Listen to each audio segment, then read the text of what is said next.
Terima kasih Tuhan. Kami bersyukur buat kasih-Mu Tuhan. Haleluya Yesus.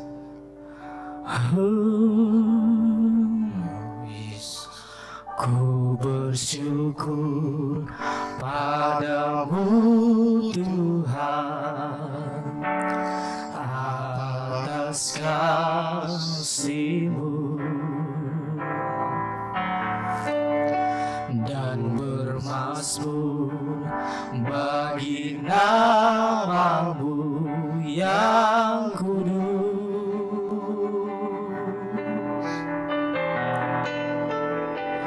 Sebab Engkau kebenaranku,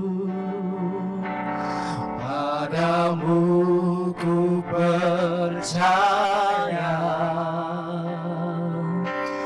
Betapa mulianya Tuhanku, ku rindu menyatakan,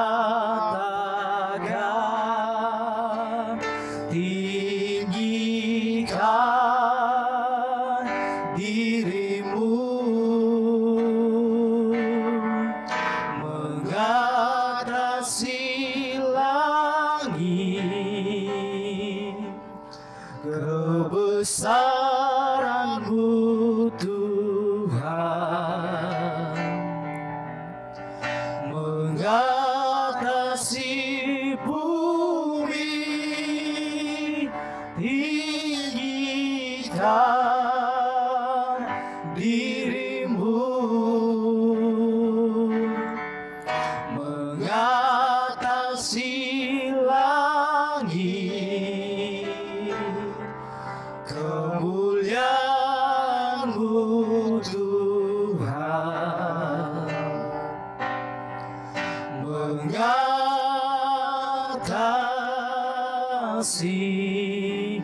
bumi. Oh haleluya, ku bersyukur padamu Tuhan atas kasih-Mu,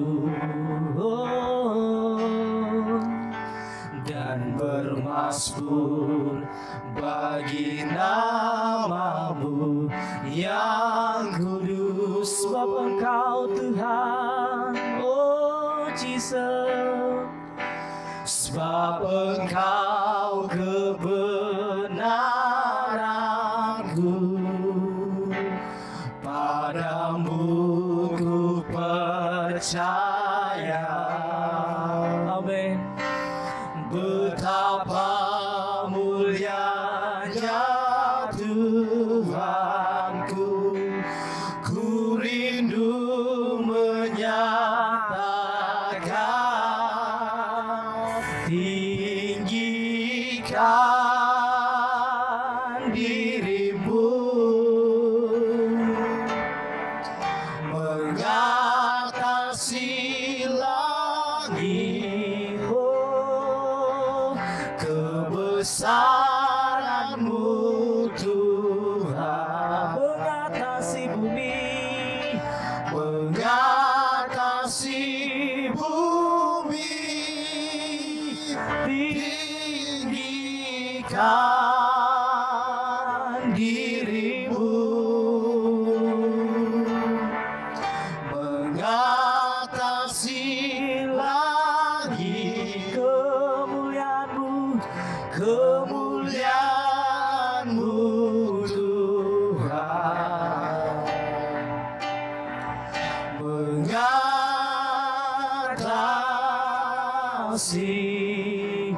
bumi. Tinggikan diri-Mu, tinggikan diri-Mu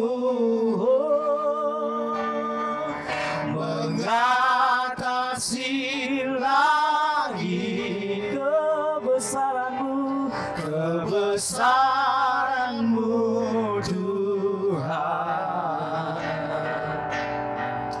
mengatasi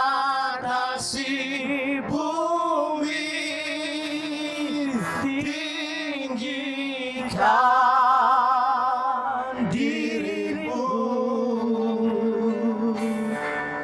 mengatasi lagi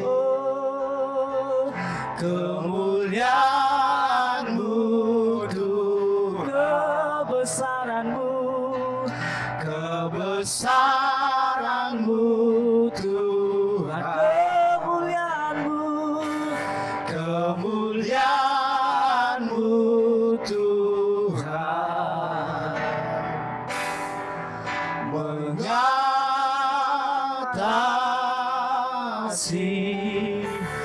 bumi.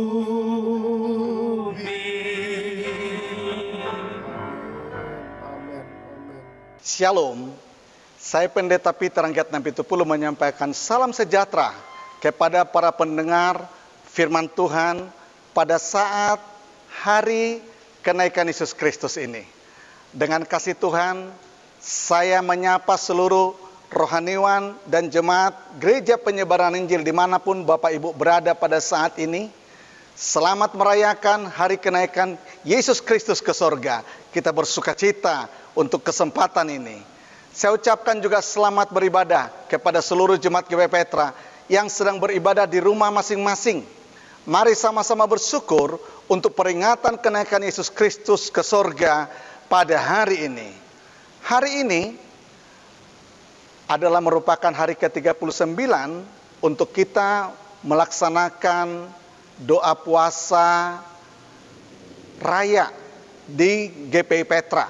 Dan besok tanggal 22 Mei 2020 genaplah 40 hari kita berdoa puasa. Kita bersyukur buat anugerah dan kekuatan dari Tuhan. Tema khotbah hari ini yang saya mau sampaikan adalah berkat kenaikan Yesus Kristus ke sorga. Dalam Lukas pasal 24 ayat 50 sampai 51 dikatakan demikian. Lalu Yesus membawa mereka keluar kota sampai dekat Betania. Di situ ia mengangkat tangannya dan memberkati mereka. Dan ketika ia sedang memberkati mereka, ia berpisah dari mereka dan terangkat ke sorga. Bagi kita orang yang percaya, peristiwa kelahiran Yesus, yaitu hari Natal, kemudian peristiwa di mana Yesus juga mati dan juga akhirnya bangkit, yang kita rayakan dalam Paskah. Dan seperti hari ini adalah merupakan peristiwa yang besar juga, hari kenaikan Yesus naik ke surga. Hendaknya bagi kita yang percaya, semua peristiwa ini merupakan paket lengkap karya keselamatan yang harus disyukuri dan dirayakan secara seimbang. Tidak boleh ada dikotomi, perbedaan, bukan karena ketika Natal lebih meriah kita rayakan, tetapi kita harus bersyukur kepada Tuhan dan merayakannya dengan penuh sukacita secara seimbang. Makanya pada hari ini pun pemerintah Republik Indonesia membuat di kalender yaitu tanggal merah. Berarti hari ini, hari kenaikan Yesus, sama pentingnya dengan hari-hari sebelumnya. Baik itu kelahirannya, kematiannya, atau Paskah, dan sampai hari ini hari kenaikan. Mari kita syukuri secara seimbang. Setelah 40 hari Yesus bangkit dari kubur, maka Yesus naik ke surga seperti yang bisa kita lihat dalam Kisah Rasul 1 ayat 3, ayat 9 sampai ayat 11. Yang menjadi pertanyaan bagi kita orang yang percaya adalah, apa berkat kenaikan Yesus ke surga bagi kita yang percaya kepada Dia?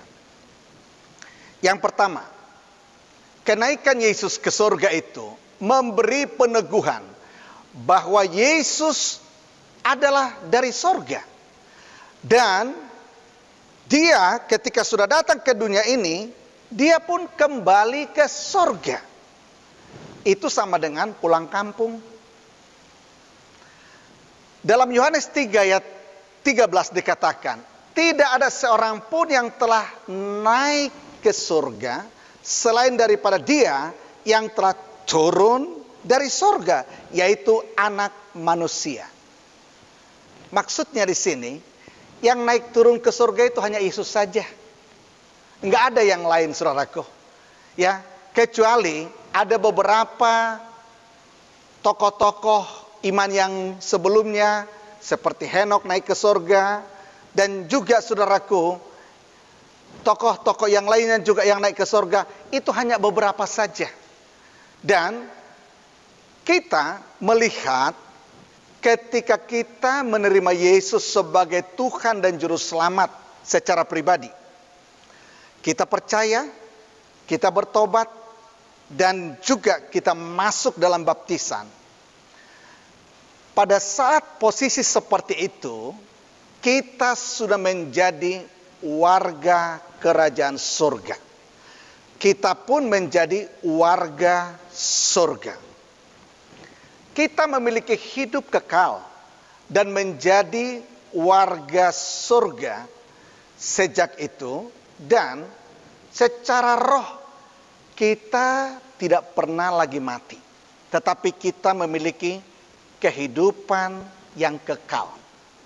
Dalam Filipi pasal 3 ayat 20 dikatakan, karena kewargaan kita adalah di dalam surga.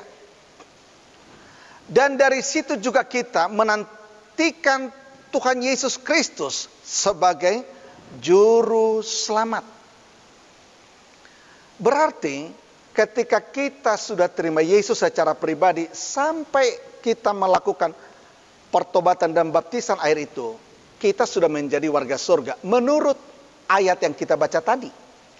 Dan kalau kita ada di dunia ini, menurut 2 Korintus pasal 5 ayat 20 dikatakan begini, jadi kami ini adalah utusan-utusan Kristus. Seakan-akan Allah menasihati kamu dengan perantaran kami, dalam nama Kristus kami meminta kepadamu, berilah dirimu didamaikan dengan Allah. Sebagai warga kerajaan surga, kita ini diutus ke dunia ini untuk menjadi duta-duta surga. Pada tanggal 10 Maret 2017 yang lalu, Presiden Republik Indonesia melantik 17 duta besar. Salah satunya adalah Bapak Dr. Andos Sahat Sitorus sebagai duta besar RI untuk Timor Leste di KBRI Dili. Seorang duta besar punya masa kerja di satu negara. Setelah berakhir masa tugasnya, maka dia akan kembali ke negaranya.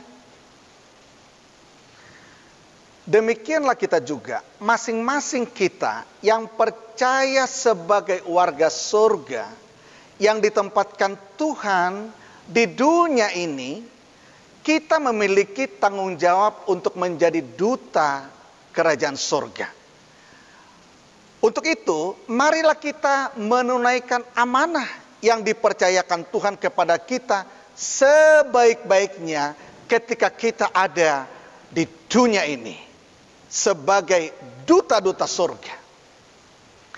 Karena pada waktunya masa tugas kita akan berakhir, maka kita pun tetap bersyukur karena kita bisa pulang ke surga seperti Yesus kembali ke surga.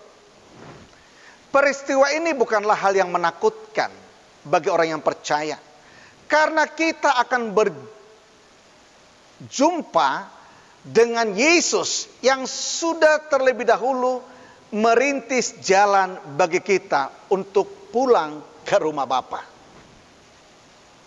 Ada seorang penginjil bernama Bapak Billy Graham. Tentu dunia tahu, khususnya orang-orang Kristen, bagaimana pemakaian Tuhan terhadap hamba Tuhan ini. Usia 99 tahun, hampir 100 tahun usianya, dia pun kembali ke surga.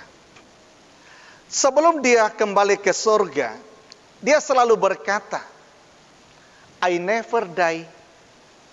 Saya tidak pernah mati. Itu kalimat yang terus dia ucapkan. Dan dia katakan, saya ini hanya mau pulang saja. Ketika pernah ada satu wartawan mewawancarai dia begitu menggebu-gebu berkata, aku ini mau pulang. Dan dia begitu happy, begitu sukacita untuk berkata, aku mau pulang. Sehingga wartawan itu berkata, ya, saya melihat Anda, tetapi saya ini kurang memahami yang Anda pahami. Itu artinya, saudaraku, bagi orang-orang yang ada di dunia ini, ketika orang Kristen kembali ke sorga dengan istilah meninggal, bagi mereka itu menakutkan. Tetapi bagi seorang Billy Graham dan bagi orang-orang yang percaya yang lainnya, itu sesuatu yang wajar saja. Karena memang kita datang dari sorga, karena sudah percaya kepada Yesus sebagai Tuhan dan Juru Selamat. Dan kita pun pada waktunya akan kembali ke sorga. Karena ketika kita menerima Yesus sebagai Tuhan dan Juru Selamat, kita sudah menerima hidup kekal. Sementara kita masih bertugas sebagai duta kerajaan Allah di dunia ini, kita sudah memiliki hidup kekal itu. Ketika kita pulang kampung ke rumah Bapa, kita akan melanjutkan hidup kekal di rumah Bapa. Dari dunia ini, kita memiliki hidup kekal. Sampai di rumah Bapa, kita melanjutkan hidup kekal itu. Dengan demikian, kita tidak akan pernah mati. I never die. Melainkan tetap memiliki hidup kekal dari dunia sampai ke rumah Bapa. Inilah salah satu berkat besar bagi kita yang percaya kepada Yesus. Melalui kelahirannya, kematiannya di kayu salib, kebangkitannya, dan dia naik ke sorga. Ini merupakan satu paket yang membuat kita menjadi warga sorga. Dan bagi kita sudah terbuka jalan untuk kembali ke sorga setelah semua tugas kita di dunia ini selesai. Yang kedua, apa berkat besar dengan Yesus naik ke sorga? Yaitu, dia menyediakan tempat di rumah Bapa bagi kita yang percaya. Dalam Yohanes pasal 14 ayat 2 dikatakan, di rumah Bapakku banyak tempat tinggal. Aku pergi ke situ untuk menyediakan tempat bagimu.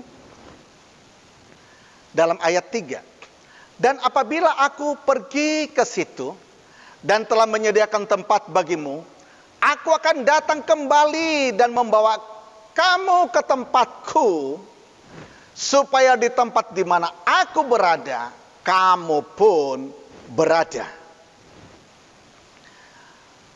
Khusus dalam Yohanes pasal 14 ayat 2, dalam King James Version dikatakan, in my father's house are many mansions.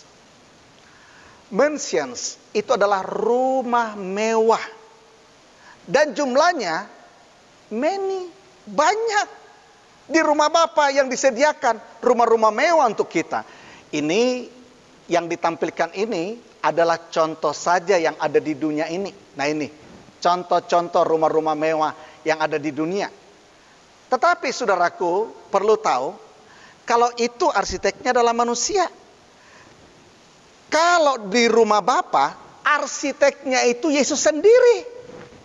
Lebih bagus, lebih penuh kemuliaan.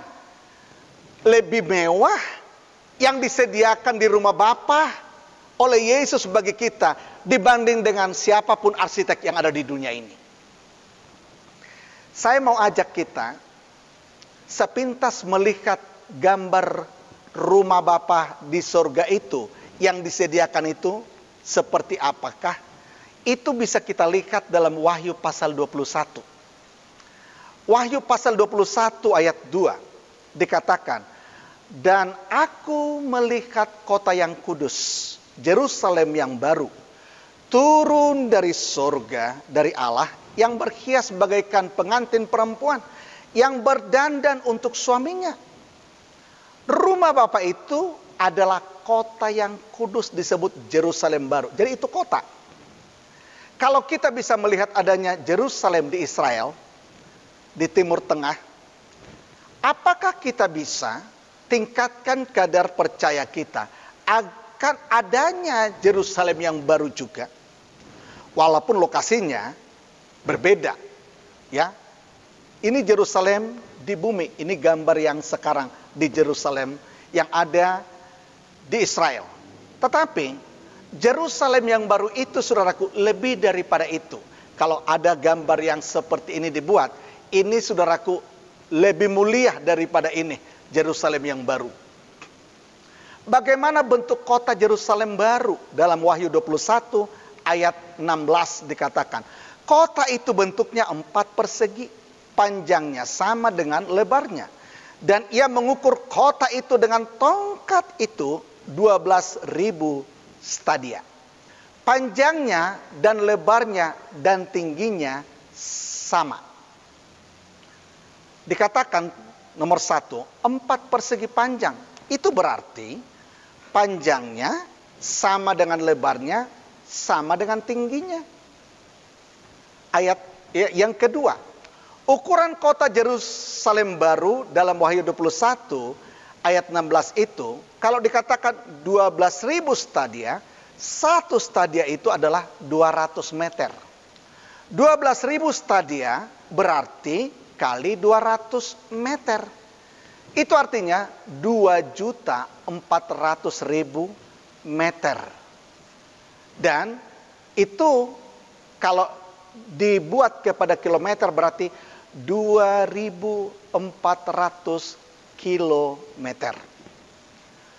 Luas, ya, dalam rumus dikatakan panjang kali lebar.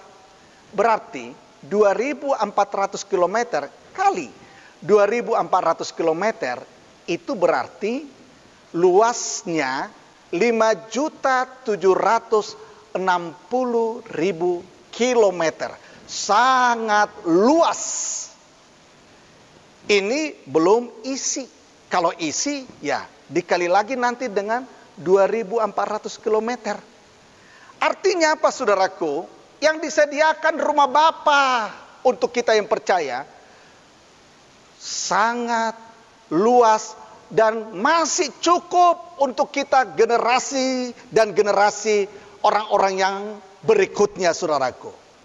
Sebanyak mungkin orang yang kita bawa kepada Yesus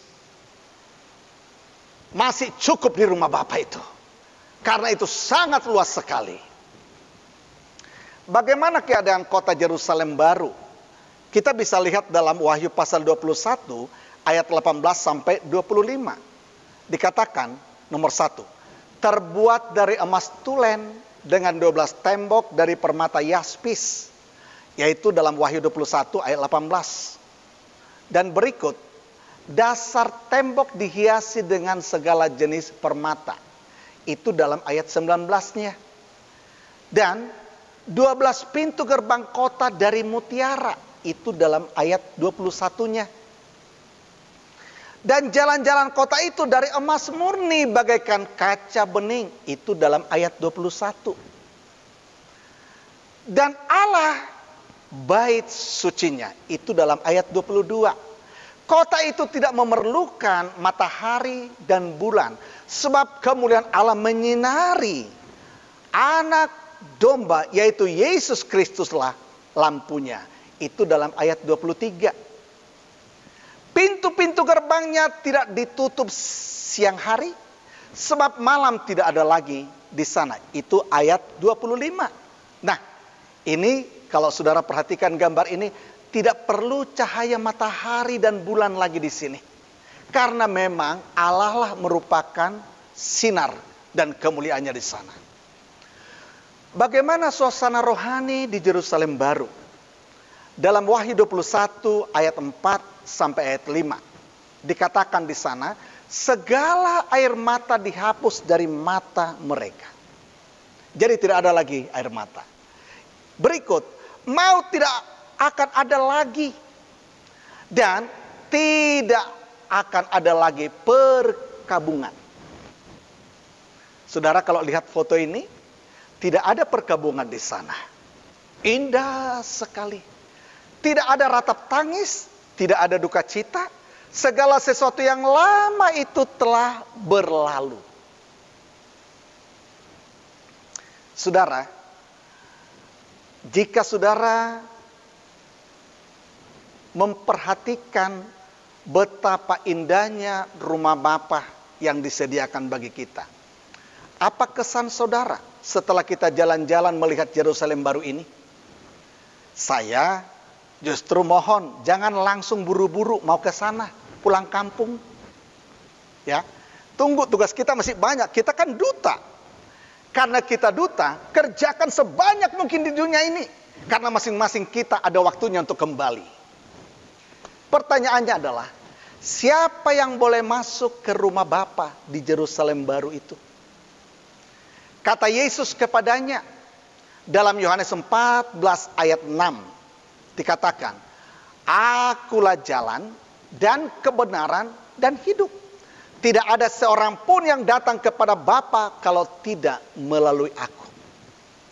Sebagai duta kerajaan surga yang masih bertugas di dunia ini, marilah kita membawa sebanyak mungkin orang untuk percaya kepada Yesus sebagai Tuhan dan Juru Selamat. Mari kita kosongkan neraka dan penuhi sorga, penuhi rumah Bapa dengan jiwa-jiwa yang diselamatkan. Dengan demikian, kedatangan Yesus ke dunia, pengorbanan Yesus saudaraku di kayu salib, dan kenaikannya ke sorga akan bermakna besar kalau kita melakukan seperti yang Yesus lakukan. Karena dia juga datang ke dunia ini, dia juga telah memberi dirinya untuk menyelamatkan banyak orang. Rela menderita demi keselamatan banyak orang. Dan dengan demikian, kalau Yesus kita seperti itu, mari kita ikut teladannya. Semata-mata kedatangan Yesus adalah supaya orang yang di dunia ini bisa memperoleh keselamatan dan memiliki hidup kekal. Bahkan sorga pun disediakan bagi yang sudah ditebus oleh darahnya yang percaya kepada dia. Saudara, ada satu kesaksian seorang hamba Tuhan yang bernama Pendeta Hot Mariana Simarmata. Sekitar 20 tahunan yang lalu, hamba Tuhan ini datang ke Kalimantan Barat, ya, di Sei Melayu Rayak. Ketika hamba Tuhan ini datang ke sana, dia pun melayani orang yang boleh dikatakan di pedalaman, ya, termasuk suku Dayak. Dan dalam melayani mereka, perjuangan yang begitu rupa dilakukan karena memang medannya begitu sulit. Harus jalan kaki dan juga jalan juga kadang penuh dengan air becek dan lain sebagainya. Kadang harus malam hari juga dia lakukan menempuh jarak yang cukup jauh. Saudara, saya pernah datang ke sana. Dan perjalanan saja dari Ketapang sampai ke Sei Melayu Rayak itu, saya naik ojek itu hampir 3 jam. Dan waktu itu ongkos juga saudaraku cukup tinggi. 300.000 hanya naik ojek. Karena memang mobil nggak bisa masuk. Dan jalan begitu rupa saudaraku, naik turun kanan kiri saudaraku dengan kayu-kayu besar. Saudara, tapi hamba Tuhan ini seorang yang masih gadis. Karena dia merasa sudah diselamatkan. Dia adalah alumni Siapin Majalengka. Dia berangkat saudara semua Tuhan ke sana. Dan dia bawa banyak orang kepada Yesus. Dan ketika saya ke sana pun, gedung gereja sudah ada di sana. Dia menjadi gembala GPI Philadelphia, Sei Melayu Rakyat, Ketapang, Kalimantan Barat. Dan berikutnya, dalam perjuangan yang begitu dilakukan untuk jiwa-jiwa, dia juga memang sakit. Dan akhirnya dari Kalimantan diterbangkan ke Jakarta. Beberapa waktu yang lalu saudaraku, akhirnya saya juga membesuk dia. Dan karena sakit begitu serius, dia pun meninggal. Saya juga yang dipakai Tuhan untuk memakamkan di Pondok Ranggon, Jakarta Timur. Kekasih Tuhan, kalau ada seorang yang diselamatkan seperti Pendeta Hotmariana Simarmata, dan keselamatan yang dia terima dari Tuhan, dia bagikan kepada orang-orang sampai kepada pedalaman. Mungkin Bapak Ibu akan berkata, wah jauh sekali. Mungkin kita nggak perlu langsung ke pedalaman. Tapi bolehkah kalau kita sudah diselamatkan? Lihatlah anggota keluarga kita, siapa yang belum diselamatkan. Bawa mereka kepada Yesus. Sampaikan kebenaran firman Tuhan dan berita keselamatan. Mungkinkah ada teman-teman kita yang lain? Mungkin kalau saudara berkata, ya sekarang sedang ada COVID-19, sulit untuk bisa bepergian kemana-mana. Sekarang dengan teknologi, kita sangat mudah.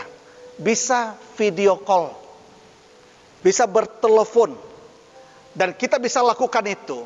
Yang intinya adalah, ketika Yesus sudah ada datang ke dunia ini, dan dia berkorban bagi kita dan menyelamatkan kita. Dan dia pun sudah naik ke surga menyediakan tempat bagi kita.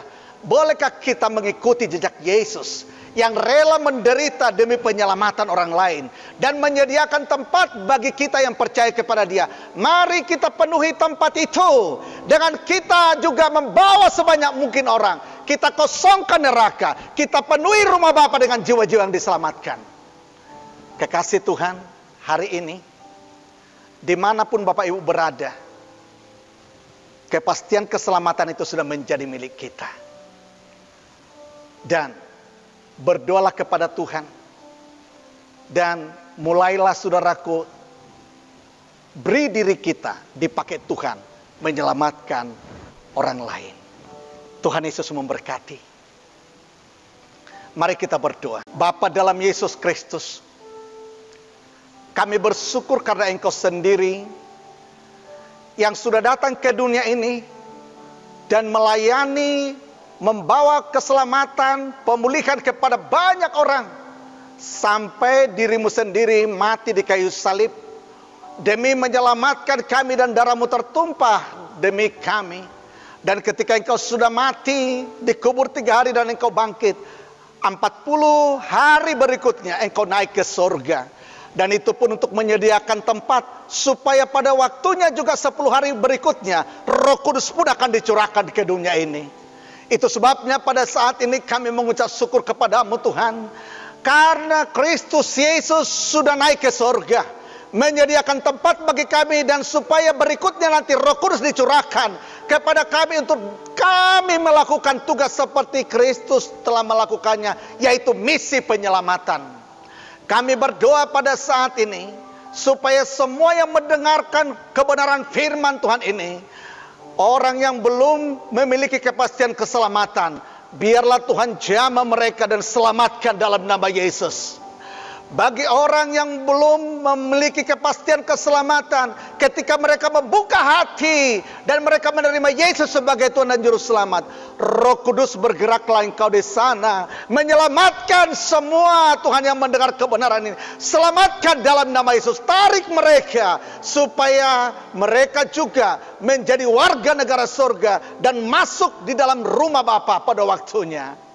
Bapa di surga, kami berdoa pada saat ini bagi kami yang sudah mengalami kepastian keselamatan. Biarlah seperti Yesus Kristus yang rela menderita untuk membagikan keselamatan bagi dunia ini. Kuatkan kami untuk kami juga berbagi, menyaksikan berita keselamatan bagi banyak orang. Ketika kami diselamatkan, kami pun akan menyelamatkan. Kami dipulihkan, kami pun akan memulihkan orang lain. Kami diberkati, kami pun akan memberkati orang lain. Lepaskan kasih karunia dan kekuatan. Roh Kudus curahkan kekuatan, kemampuan untuk memberitakan keselamatan kepada banyak orang. Keluarga kami selamatkanlah. Satu orang diselamatkan, sesi rumah kami diselamatkan. Selamatkanlah keluarga besar kami. Selamatkanlah lingkungan kami. Selamatkanlah kota kami. Selamatkanlah bangsa kami, bangsa Indonesia. Pakai kami dengan kuasa-Mu untuk membawa berita keselamatan ini. Orang lain akan dipulihkan, disembuhkan, dan mengalami lawatan Tuhan. Dan akhirnya mereka masuk dalam kerajaan Allah melalui kehidupan kami. Terima kasih kepada Tuhan yang ajaib, terima kasih.